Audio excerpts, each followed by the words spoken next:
Public যে রিসার্চে বলা হয় যে মেয়েরা সাধারণত বর্ডারল্যান্ড পার্সোনালিটি ডিসঅর্ডারে বেশি আক্রান্ত হয় ছেলেদের তুলনায়। বর্ডারল্যান্ড পার্সোনালিটি ডিসঅর্ডারের মানুষের চাইল্ডহুড ট্রমা থাকে। হুট করে একটা মানুষকে প্রচন্ড রকম আইডিয়ালাইজ করে, আবার হঠাৎ করে মানুষটাকে ডিমোনাইজ করে ফেলে। ও একদিন এত ভালো থাকে আমার সাথে, বেস্ট এভার পার্টনার, হঠাৎ করে ধাপ করে পড়ে যাই আমরা। আবার পরের দিন ও আমাকে পুরোপুরি একটা তুচ্ছ মানুষ এবং একটা খুব খারাপ মানুষের একটা ফিল দেয়, আবার পরের দিন ভালো হয়ে যায়। বর্ডারল্যান্ড পার্সোনালিটি ডিসঅর্ডারের মানুষ যদি আপনার জীবন সঙ্গী হয়, অথবা আপনি যদি এরকম কোনো মানুষকে ডেট করেন, আপনার রিলেশনশিপটা অদ্ভুত রকম একটা রোলার কোস্টার রাইড হবে। এত বেশি আনস্টেবল এবং এত বেশি মিক্সড সিগন্যাল আপনাকে দিবে, আপনি নিজেই অনেক ক্ষেত্রে পাজলড হয়ে যাবেন। অনেক সময় এটা সিনারিওটা আমি যদি আপনাদেরকে ভিজুয়ালাইজ করাতে চাই, জিনিসটা এরকম হবে। আমরা সিনেমাতে বা সোশ্যাল মিডিয়া বা পাবলিক যে প্ল্যাটফর্মগুলোতে কিছু টক্সিক গার্লফ্রেন্ডের ছবি যেটা দেখা হয়, কাইন্ড অফ খুব বেশি কন্ট্রোলিং, পজেসিভ, বা অনেক বেশি ন্যাগিং, অনেক বেশি রাগ করে, কাইন্ড অফ, এবং খুব বেশি মানে নিজেকে আঘাত করার থ্রেট দিতে থাকে বা ইমোশনাল ব্ল্যাকমেইল করে, কাইন্ড অফ ওরকম যদি বর্ণনাটা দেই, ওরকম একটা রিলেশনশিপ আপনার হবে। এটা ছেলে বা মেয়ে, আপনার লাইফের পার্টনার হিসেবে যেই আসুক না কেন, যদি তার বর্ডারল্যান্ড পার্সোনালিটি থাকে। রিসার্চে বলা হয় যে মেয়েরা সাধারণত বর্ডারল্যান্ড পার্সোনালিটি ডিসঅর্ডারে বেশি আক্রান্ত হয় ছেলেদের তুলনায়। এ কারণে আসলে এরকম ভাবে এই ক্যারেক্টারগুলোকে ভিজুয়ালাইজ করানো হয়েছে বা দেখানো হয়েছে। বাট এখন মোটামুটি দেখা যাচ্ছে যে ছেলে এবং মেয়েদের যে অনুপাতটা কাছাকাছি চলে আসছে। এখন যে মেয়েদের সংখ্যা অনেক বেশি অনেক বাড়তি, জিনিসটা এমন না।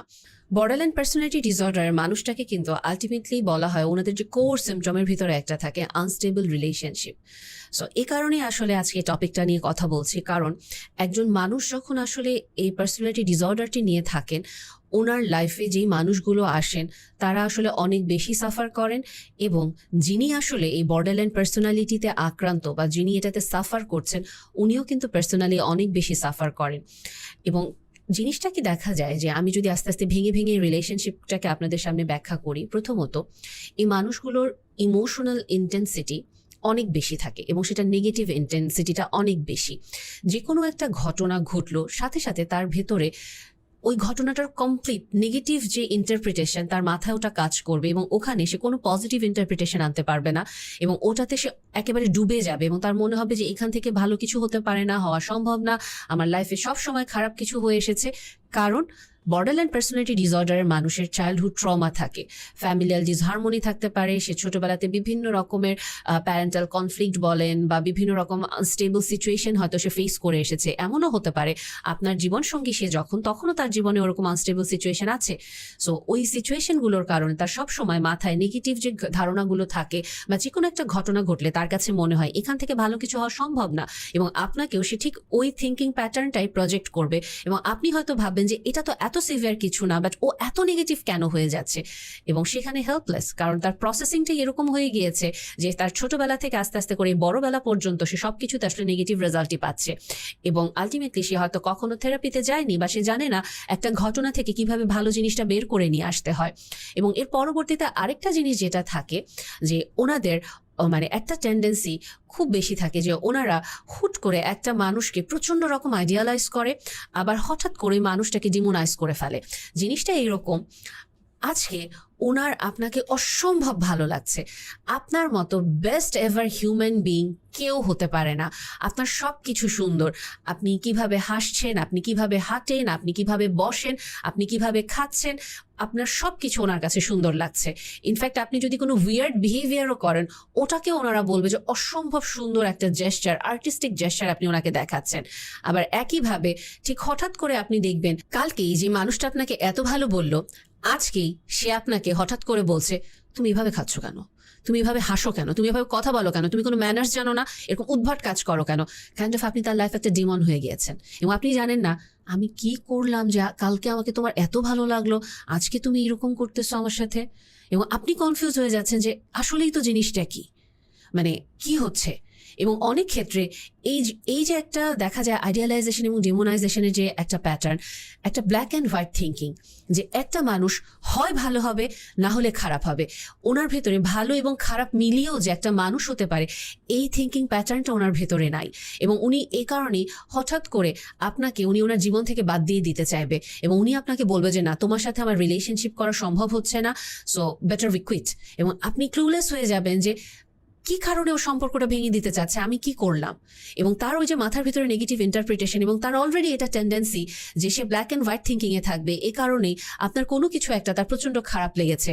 এবং এটার সাথে চলে আসে আরেকটা বিষয়, যে যেই মানুষটার বর্ডারলাইন পার্সোনালিটি থাকে, ওনার অদ্ভুত রকম একটা ভয় থাকে যে ওনাকে ছেড়ে সবাই চলে যাবে, ফিয়ার অফ অ্যাবান্ডনমেন্ট। এবং এই ভয়টা ওনার ভিতরে এত তাড়া করে, যিনি সবসময় একটা শিল্ড পরে থাকতে চায়, যে ছোটবেলা থেকে আমি এই ভয়টা নিয়ে বড় হয়েছি যে আমাকে ছেড়ে সবাই চলে যাবে, কাজে আমি আমার নিজেকে কোনো আঘাত পেতে দিতে চাই না, কাজে কেউ আমাকে ছেড়ে চলে যাবে এটা বলার আগে আমি তাকে ছেড়ে দিব, আমি তাকে আঘাত করব, বা আমি সবসময় এটা এনশিওর করব বা নিজেকে প্রোটেক্ট করব যাতে কেউ আমাকে কোনো কষ্ট দিতে না পারে। এ কারণে উনি যখন কোনো রিলেশনশিপে যান, তখন দেখা যায় আপনি ওনাকে অসম্ভব ভালোবাসেন এবং আপনি ওনার জন্য সবকিছু ভালো করছেন, তারপরেও উনি আপনাকে বলে হঠাৎ করে যে আপনারা হয়তো খুব সুন্দর একটা সময় কাটাচ্ছেন, এত সুন্দর সময় যেটা আপনার নিজেরও খুব ভালো লাগছে, আপনি এনজয় করছেন, ইনফ্যাক্ট উনিও এনজয় করছে, হুট করে ওরকম একটা ভালো সময় উনি বলে ফেলে এই সময়টা আসলে বেশি দিন লাস্ট করবে না, এটা আসলে সাময়িক, একটা সময় তুমি তোমার মতো থাকবে, আমি আমার মতো থাকবো, দুজনের রাস্তায় চলে যাবো। আপনি পাজলড হয়ে গেলেন, তুমি এটা কেন বলছো, আমি তো তোমাকে অনেক ভালোবাসি, আমি কেন তোমাকে ছেড়ে চলে যাব। উনি আবার বলছেন না, আসলেই তো জীবনটা তো এরকমই, 2 দিনের একটা জীবন, তুমি হয়তো এখন আছো আমাকে ভালো লাগছে, কিছুদিন পর তো তুমি আমাকে ছেড়ে চলে যেতে পারো, তোমার হয়তো অন্য কাউকে আমার চেয়ে ভালো লাগতে পারে। এবং আপনি ওনাকে কন্টিনিউয়াসলি রিঅ্যাসিওর করার চেষ্টা করছেন যে না, আমি তোমাকে কখনোই ছেড়ে চলে যাব না, তুমি একটু কেন ভয় পাচ্ছ, তুমি আমাকে বিশ্বাস করো, এটা কখনো সম্ভব না, কারণ আমি তো তোমার সাথে কমিটেড। এবং একটা পর্যায়ে যেটা হয় কি দেখেন, এখানে খুব ইন্টারেস্টিং একটা ব্যাপার হয়, আপনি যখন ওনাকে এই যে অ্যাসিওরেন্সটা দিচ্ছেন আমি তোমাকে ছেড়ে কখনো চলে যাব না, আমি আছি, আপনি ওনার যে ইমোশনাল ব্যাগেজটা আপনি ওটা আপনার নিজের কাঁধে তুলে নিলেন। আপনার লাইফে কিন্তু অলরেডি আপনার বিভিন্ন রকমের চ্যালেঞ্জ আছে, আপনি কিন্তু এই চ্যালেঞ্জগুলো ফেস করছেন, ওটার পাশাপাশি আপনার ভালোবাসার মানুষটার চ্যালেঞ্জটাও আপনি আপনার নিজের কাঁধে তুলে নিলেন, যে ওনাকে আপনার এই আস্থাটা বারবার দিতে হবে যে আমি তোমার জন্য আছি, নো ম্যাটার হোয়াট, আমি তোমাকে ছেড়ে কখনো চলে যাব না। এবং যখন যখন তোমার খারাপ লাগবে তুমি জাস্ট আমাকে বলবা, I will be there for you. এবং এই যে ওনার একটা এক্সপেকটেশন হাই হলো এবং আপনিও এটা ওনার ব্যাগেজটা আস্তে করে আপনার কাঁধে নিলেন, আপনি কিন্তু জানেন না যে ওনার ফিয়ার অফ অ্যাবান্ডনমেন্ট এটা কি পরিমাণ বেশি। উনি সময়ে অসময়ে আপনাকে টেক্সট করছে, আপনি রিপ্লাই করতে পারছেন না, উনি আপনাকে বলছেন তুমি তো আমাকে বলেছো তুমি ছেড়ে চলে যাবে না, তাহলে কেন আমার রিপ্লাই করছো না, তুমি তো আমাকে বলেছো তুমি ছেড়ে চলে যাবে না, তাহলে কেন আমাকে সময় দিচ্ছ না, তুমি তো আমাকে বলেছো তুমি সবসময় আমার পাশে থাকবে, আজকে তোমাকে আমার এত প্রয়োজন, তুমি কেন আসছো না। আপনার যে কোনো সিচুয়েশন হতে পারে, আপনি অফিসে ব্যস্ত থাকতে পারেন, আপনার হয়তো আপনার নিজের বাবা মার কোনো একটা ইস্যু থাকতে পারে যেখানে আপনাকে প্রয়োজন, এগুলো উনি তখন কোনো কিছু মাথায় আনবেন না, কারণ ওই যে আপনি কথাটা দিয়েছেন I will be there for you, so উনি ওটাকে আঁকড়ে ধরবেন এবং উনি আপনাকে কন্টিনিউয়াসলি বলতে থাকবেন যে কেন তুমি কমিটমেন্ট রাখতে পারছো না, কথা দিয়ে রাখতে পারছো না, কারণ ওনার ফিয়ার অফ অ্যাবান্ডনমেন্ট ওনাকে ট্রিগার করে এবং উনি আপনাকে ট্রিগার করে এবং আপনি আপনার 10 কেজি বোঝার সাথে নিজের এটাকে আরো 20 কেজি বোঝা বানিয়ে ফেলেছেন এবং একটা পর্যায়ে আপনার মনে হবে আমি নিজের উপরে কোনো কন্ট্রোল রাখতে পারছি না, আমার অ্যাঙ্গার আউটব্রাস্ট আসতেছে, আমি প্রচন্ড টক্সিক হয়ে যাচ্ছি, আমি আসলেই কি করতেছি রিলেশনশিপটাকে আমার কারণেই সম্পর্ক নষ্ট হয়ে যাচ্ছে এবং আপনি পাজল হয়ে যাবেন এবং একটা পর্যায়ে আপনি বলবেন লেটস এন্ড ইট, আমার পক্ষে সম্ভব না, আমি আসলেই তোমাকে ফেল করতেছি, আমি একজন ভালো স্বামী বা স্ত্রী হতে পারি নাই, আমি খুবই খারাপ, বেটার আমরা এখান থেকে বের হয়ে যাই যে যার মতো করে। এবং এই যে ওনার কিন্তু একটা ভয় ছিল ফিয়ার অফ অ্যাবান্ডনমেন্ট এবং এটা এখন সত্যি হয়ে গেল। আসলেই তো ওই যে আমি বলেছিলাম তুমি আমাকে ছেড়ে চলে যাবে, 2 দিনের তো একটা সম্পর্ক, দেখলা আমার ভয়টা সত্যি হয়ে গেল। এবং সাথে সাথে সে তার সব ধরনের মেকানিজম নিয়ে সে আপনাকে আটকানোর চেষ্টা করবে, না প্লিজ আমাকে ভুল বুঝো না, আমি আর এরকম করব না, সরি আমি হয়তো ওভার ডিমান্ডিং, আমি হয়তো খুব কন্ট্রোলিং, আমি হয়তো তোমাকে বুঝতে পারিনি, এটা কমপ্লিটলি ভুলটা আমার, সব দোষ আমার, আমি তোমাকে নেক্সট টাইম কথা দিচ্ছি আর কোনোদিন এরকম করবো না। ওনার যত সম্ভব আপনাকে ইমোশনালি উনি ধরে রাখার চেষ্টা করবেন, ওনার হাইয়েস্ট পসিবল এফোর্ট উনি দিবে সবকিছু পারফেক্ট একটা লাইফ আপনাকে দেওয়ার জন্য। আপনার প্রত্যেকটা কথায় সে হাতে হ্যাঁ বলছে, নিজেকে প্রচন্ড রকম কন্ট্রোল করে রাখছে এবং আস্তে আস্তে করে আপনি আবার একটা গিল্টে চলে যাচ্ছেন যে ও তো আসলে অনেক ভালো, আমি কেন তাহলে ওর সাথে এত খারাপ করি। আবার আপনার মনে হবে না আমি তো সাফোকেটেড ফিল করছিলাম ওর সাথে কিছুদিন আগেও, বাট এখন আবার ও এত ভালো, আমি এত ভালো ফিল করছি, আসলে আমার সাথে হচ্ছে কি আমার রিলেশনশিপে। এবং আপনি অদ্ভুতভাবে একটা মানে ডিলেমাতে চলে যাবেন এবং আপনার মনে হবে আপনার রিলেশনশিপটা একটা ইউ কার্ভের মতো, যেখানে নর্মাল পিপলরা তাদের রিলেশনশিপটা বেল কার্ভের মতো থাকে, যে সুন্দর একটা সম্পর্ক হচ্ছে, সুন্দর খাওয়া দাওয়া, একসাথে সময় কাটানো, জীবনটা একসাথে পার করা, ইমোশনাল শেয়ারিং থাকছে, আন্ডারস্ট্যান্ডিং থাকছে। কিন্তু আপনার রিলেশনশিপটা আপনি যদি যখনই ফিরে তাকাচ্ছেন, আপনি হঠাৎ করে আবিষ্কার করেন যে ও একদিন এত ভালো থাকে আমার সাথে, বেস্ট এভার পার্টনার, হঠাৎ করে ধাপ করে পড়ে যাই আমরা। আবার পরের দিন মানে ও আমাকে পুরাপুরি একটা তুচ্ছ মানুষ এবং একটা খুব খারাপ মানুষের একটা ফিল দেয়, আবার পরের দিন ভালো হয়ে যায়, এবং আলটিমেটলি আমার রিলেশনশিপ কই যাচ্ছে। এবং আপনি অনবরত একটা মিক্সড সিগন্যাল পেতে থাকেন। রিলেশনশিপটা আপনার কাছে একটা পাজলিং একটা মানে সিচুয়েশন ক্রিয়েট হয়ে যায় আপনার লাইফের, এবং যেই রিলেশনশিপ আপনার শান্তির কারণ হওয়া উচিত, ওখানে আপনি অদ্ভুত রকমভাবে সাফার করতে থাকেন। এবং এটা আপনি যখন আপনার খুব ক্লোজ সার্কেলে বা ক্লোজ বাউন্ডারিতে একজন ফ্রেন্ড বা আপনার ক্লোজ ফ্যামিলি মেম্বারকে শেয়ার করেন, তখন সবাই বলে যে তুমি তো একটা টক্সিক রিলেশনশিপে আছো, তুমি কেন এটা কন্টিনিউ করছো, তোমার এখান থেকে বের হয়ে যাওয়া উচিত, তুমি সাফার করছো। এবং সবাই আপনাকে বলছে যে তুমি দেখতে পাচ্ছ যে এই মানুষটা এত টক্সিক, তারপরেও তুমি বের হতে পারছো না। আপনি তখন আরো বেশি একটা প্যারা খেয়ে যাচ্ছেন যে আমার সাথে হচ্ছেটা কি। আমার যাকে ভালোবাসি সে কখনো কখনো 50% কেসে এত ভালো, 50% কেসে সে আমাকে এত কষ্ট দেয়, আবার বাহিরের মানুষ বলতেছে যে ওনার কমপ্লিট রেড ফ্ল্যাগ সম্পূর্ণ মানুষ, আমি কেন বের হয়ে যাচ্ছি না। বাট আমার তো এই মানুষটাকে খুব মায়া লাগে, কারণ আমি জানি ওর লাইফে এই ট্রমা আছে, আমি জানি ও এই কারণে এই বিহেভিয়ারগুলো করে, আবার আমি অনেক সময় জানিও না সে কেন করে। বাট আমার নিজেরও তো একটা ইমোশনাল ইনভলভমেন্ট ওর সাথে আছে, আমি আমার টাইম, আমার এফোর্ট, আমার ইমোশন সবকিছু আমি ওর প্রতি ইনভেস্ট করেছি। কিভাবে এই সম্পর্ক থেকে আমি হুট করে বের হয়ে যাব?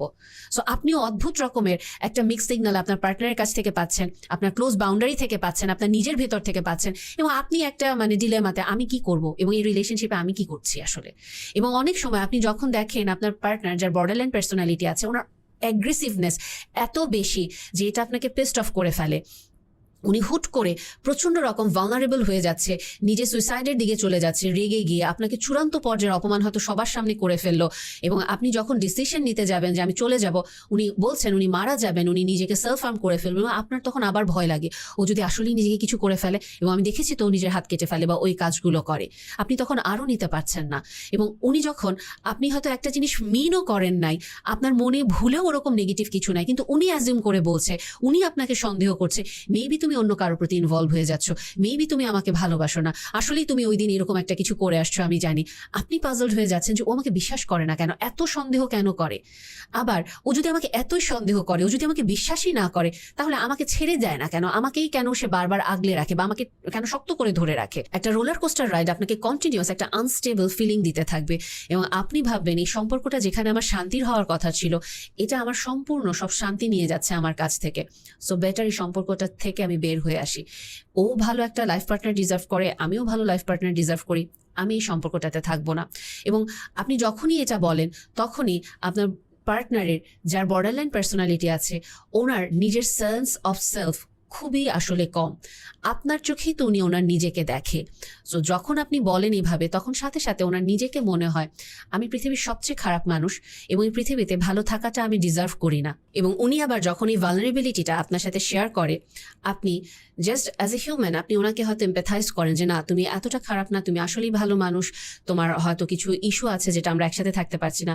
দেন উনি হয়তো আবার একটু স্টেবল হওয়া স্টার্ট করেন, কিন্তু ওনার পক্ষে আপনাকে ছেড়ে দেওয়াটা অনেক বেশি টাফ হয়ে যায় এবং একটা পর্যায়ে আসলে রিলেশনশিপটা শেষ হয়ে যায়। এভাবে করে আসলেই একজন নর্মাল হিউম্যান বিইংয়ের জন্য একটা রিলেশনশিপ কন্টিনিউ করা পসিবল হয় না। এবং এখানে খুব কষ্টকর একটা ব্যাপার কি, যে বর্ডারলাইন পার্সোনালিটি ডিসঅর্ডারের মানুষরা যদি একটা স্টেবল হেলদি রিলেশনশিপে যান এবং এটা ওনারা আস্তে আস্তে কন্টিনিউ করতে পারেন, ধীরে ধীরে উনি কিন্তু এই পার্সোনালিটি ডিসঅর্ডারটা থেকে বের হয়ে আসতে পারেন।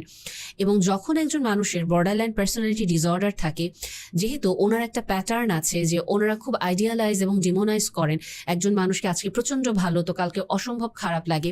সো ওই আইডিয়ালাইজ ফেজের কারণে ওনারা অনেক সময় নার্সিসিস্টিক পার্সোনালিটি ডিসঅর্ডারের মানুষদের সাথে ইনভলভ হয়ে যায়। কেন হয়? কারণ নার্সিসিস্টিক মানুষরা যেটা করে, আরেকজন মানুষকে ইনফ্লুয়েন্স করার জন্য ওনার যা যা দরকার রিলেশনের শুরুতে ওনারা সব কিছু করে। এবং বর্ডারলাইনের মানুষরা তো আসলে প্রথম দিকেই অনেক বেশি হুক করে ফেলে, অনেক বেশি ইনভলভ হয়ে যায়। সো ওই যে একটা চার্মিং ইফেক্ট থেকে যায়, এ কারণে তারা এটা ফিল করে যে এই মানুষটা তার জন্য পারফেক্ট একজন মানুষ, যে কিনা তাকে হিল করতে পারবে, এবং সে অ্যাকচুয়ালি ওই মানুষটার উপরে অনেক বেশি ডিপেন্ড হয়ে যান এবং আলটিমেটলি দেখা যায় নার্সিসিস্টিক পার্সোনালিটির মানুষদের সাথে থাকাটা খুবই টাফ যদি ওনারা নিজেরা নিজেদের নিয়ে কাজ না করেন। তখন বর্ডারলাইন পার্সোনালিটির মানুষটাও আসলে এই রিলেশনশিপটা কন্টিনিউ করতে পারেন না বা একটা টক্সিক রিলেশন এটা তৈরি করে ফেলেন, কারণ বর্ডারলাইন এবং নার্সিসিস্টিক কম্বিনেশনটা খুবই ডেডলি কম্বিনেশন। সো ওই জায়গাটাতেও দেখা যায় যে বর্ডারলাইনের যে মানুষটা থাকে ওনার ট্রমা নতুন করে অ্যাড হয় এবং উনি এটা বিশ্বাস করেন যে আসলে একটা সুন্দর রিলেশনশিপ হওয়া সম্ভব না, maybe I am not lovable enough, বা আমি হয়তো এটা ডিজার্ভ করি না। এবং এই কথাগুলো ওনার ভেতরে আস্তে আস্তে চলতে থাকে, যে কারণে উনি আসলে একটা স্টেবল রিলেশনশিপের দিকেও যেতে পারে না এবং পার্টনার চুজিংয়ের ক্ষেত্রেও ওনারা অলওয়েজই ভুল করতে থাকেন। ওনারা হয়তো একটা নর্মাল হিউম্যান বিইং যে বিহেভিয়ারটা করবে ওটাতে ওনারা অভ্যস্ত থাকে না। ওনারা ওই যে ইমোশনাল আনস্টেবিলিটি বা ইন্টেন্সিটিটা অনেক হাই থাকার কারণে ওনারা অলওয়েজ আরেকজন মানুষের যার কিনা কোনো রেড ফ্ল্যাগ থাকে তার প্রতি ইনভলভ হয়ে যেতে থাকেন। সো ওভারঅল একটা রিলেশনশিপের এই জার্নিটাতে আপনি যদি মনে করেন আপনার পার্টনারের বর্ডার লাইন আছে বা আপনি যদি এটা মনে করেন আপনার নিজের বর্ডার লাইন আছে, আপনি প্লিজ আপনার ফার্স্ট অফ অল যে কোনো মেন্টাল হেলথ প্রফেশনাল, কোনো অ্যাডভোকেসি করেন এরকম কেউ না, মেন্টাল হেলথ প্রফেশনাল যারা হতে পারে সাইকোলজিস্ট, হতে পারে সাইকিয়াট্রিস্ট, ওনাদের কাছে গিয়ে আগে জিনিসটাকে আপনি শিওর হন আসলে আপনার প্রবলেমটা কোথায়, আপনার ট্রেট আছে না আপনার আসলে ডিসঅর্ডার আছে, আপনার ডায়াগনোসিসটা নিয়ে কথা বলেন। দেন আপনি এটার থেরাপিতে আস্তে আস্তে যেতে থাকেন এবং আপনি যখন এটা নিয়ে কাজ করবেন, আপনি একটা স্টেবল রিলেশনশিপে যাবেন, তখন আপনি এই জিনিসটা ফিল করবেন যে okay fine, borderline personality heal করা পসিবল যদি আমি সার্টেন কিছু পদ্ধতি ফলো করি। এবং এখানে একটা জিনিস আমাদেরকে মাথায় রাখতে হবে যে দেখেন, বর্ডারলাইন পার্সোনালিটিতে ব্ল্যাক অ্যান্ড হোয়াইট থিঙ্কিং এর কারণে আপনি একটা আনস্টেবল রিলেশনশিপে যাচ্ছেন, কারণ কি আপনার মনে হয় আপনার পার্টনারকে যে ওনাকে আপনাকে আনডিভাইডেড অ্যাটেনশন দিতে হবে, আপনাকে রিঅ্যাসুরেন্স দিতে হবে, এবং এটা কখনো সম্ভব না। একটা মানুষ আমার সাথে রাগ করে কিন্তু তারপরেও আমাকে ভালোবাসতে পারে। সো যখন আপনি থেরাপিতে যাবেন তখন ওভারঅল আপনি এটা বুঝতে শিখবেন যে একটা মানুষ একটা রিলেশনশিপে থাকা অবস্থায় উনি রাগ করলেও আপনাকে ভালোবাসতে পারে, আপনার সাথে ডিসএগ্রিমেন্ট থাকলেও সে আপনাকে ভালোবাসতে পারে। একটা মানুষ সেম টাইম বিজি বাট উনি আপনাকে কেয়ার করতে পারে, একটা মানুষ বিজি বাট এর পরে উনি আপনাকে ভালোবাসতে পারে। আবার একজন মানুষ আপনাকে ভালোবাসে না বাট স্টিল উনি আপনার সাথে ভালো ব্যবহার করতে পারে। একজন মানুষ আপনাকে ভালোবাসে না কিন্তু এরপরেও একটা নর্মাল হিউম্যান বিহেভিয়ার হিসেবে আপনাকে কাইন্ডনেস শো করতে পারে বা আপনার প্রতি এমপ্যাথি শো করতে পারে। এই যে ব্যালেন্সগুলো, এই ব্যালেন্সগুলো আসলে আমাদের না জানা থাকার কারণে আমরা আমাদের রিলেশনশিপে বর্ডারলাইন ডিসঅর্ডারের ক্ষেত্রে অনেক বেশি মেসড আপ করে ফেলি। সো অবশ্যই বর্ডারলাইন ডিসঅর্ডার থাকলে বা আপনার পার্টনার থাকলে আপনাদেরকে অবশ্যই মেন্টাল হেলথ প্রফেশনালের কাছে যেতে হবে এবং থেরাপিতে নিজেকে ইনভলভ করতে হবে।